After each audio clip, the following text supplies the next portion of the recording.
Bismillahirrahmanirrahim. Assalamualaikum warahmatullahi wabarakatuh. Perkenalkan, nama saya Depa Ma'asri Jumiatul, NIM 21681013, mata kuliah Fikih Muamalah, dosen pengampu Hendrianto Magister Agama. Di sini saya akan menjelaskan tentang sewa menyewa dalam Islam atau disebut dengan al-ijaroh.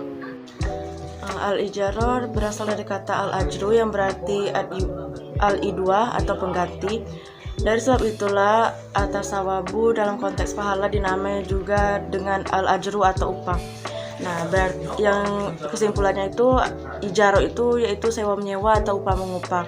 Nah, sebenarnya masyarakat awam sering melakukan kegiatan atau akad ijaroh ini, tetapi mereka itu tidak tahu bahwa yang mereka lakukan itu merupakan akad ijaroh. Bila yang dijadikan objek transaksi adalah manfaat atau jasa dari suatu benda, maka disebut dengan al-ijaroh al-ain. Nah, seperti kita umpamakan sewa menyewa dari suatu rumah untuk ditempati. Nah, bila di objek transaksinya itu berupa manfaat atau jasa dari seseorang, maka disebut ijaroh azimah, di mana kita umpamakan seseorang menyewa orang lain atau jasa orang lain untuk mencuci pakaian.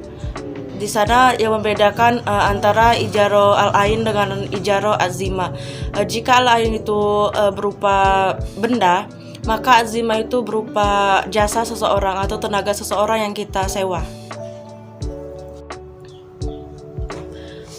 Ijaroh terdapat dalam Quran surah Al-Qasas ayat 26 yang artinya, salah seorang dari wanita itu berkata, "Wahai ayahku, ambillah mereka sebagai pekerja kita, karena orang yang paling baik untuk dijadikan pekerja ialah orang yang kuat dan dapat dipercaya."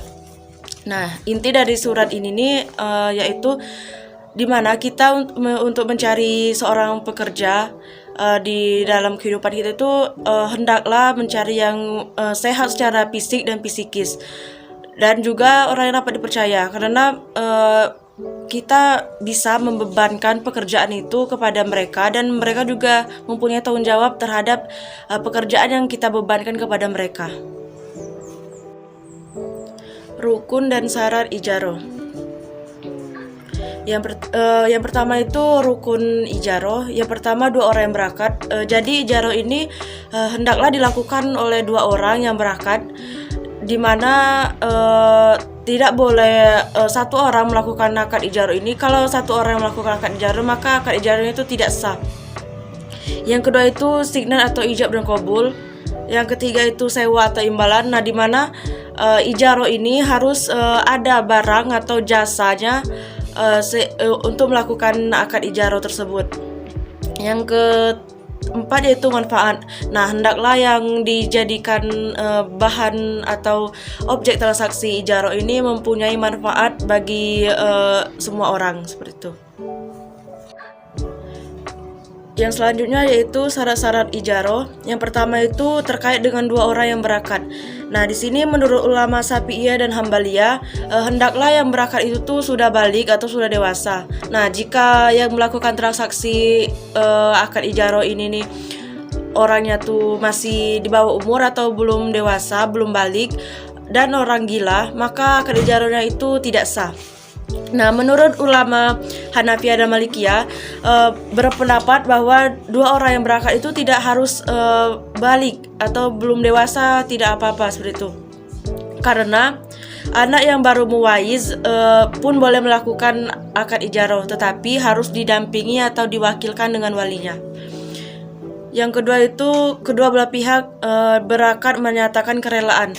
Nah, jadi orang yang melakukan transaksi akad ijaroh ini harus sama-sama rela. Tidak ada satu pihak yang terzolimi atau yang merasa dirugikan dalam transaksi akad ijaroh tersebut.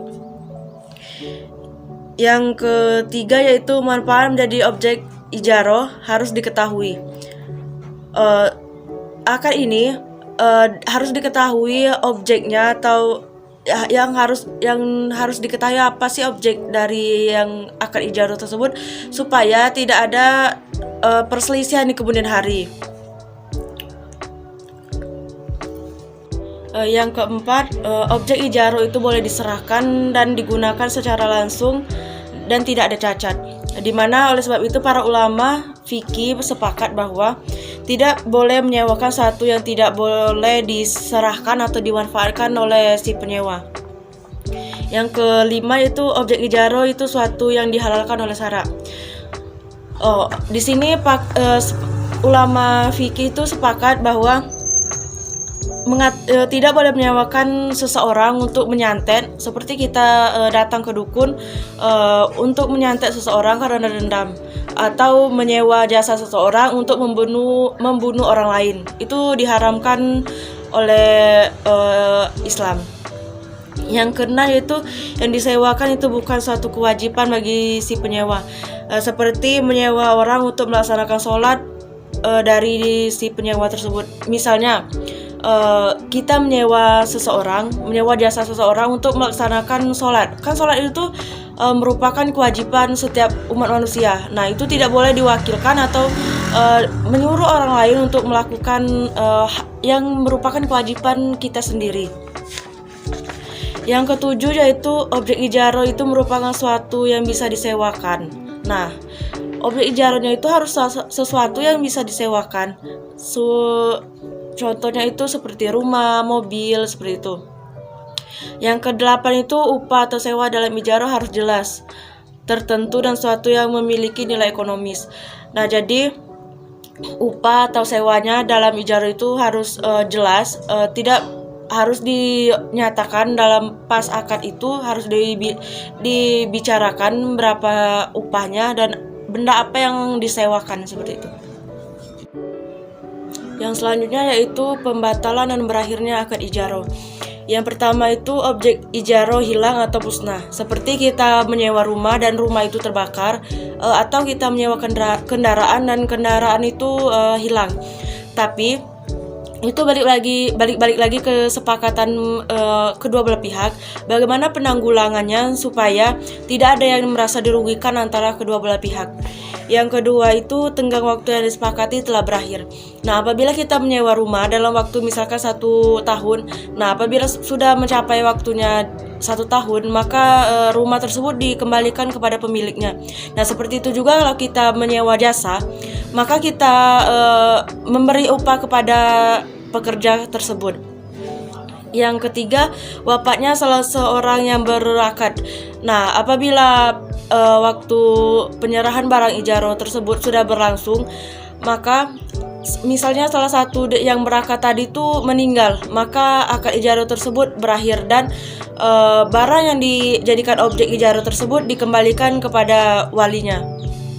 Yang keempat, apabila ada zuhur dari salah satu pihak, seperti rumah yang ingin disewakan tersebut disita oleh bank karena mereka bersangkutan ada hutang piutang oleh bank, maka rumah tersebut disita oleh bank, maka akad ijarah tersebut berakhir dan batal. Baiklah, mungkin itu saja penjelasan dari saya. Saya akhiri. Wassalamualaikum warahmatullahi wabarakatuh.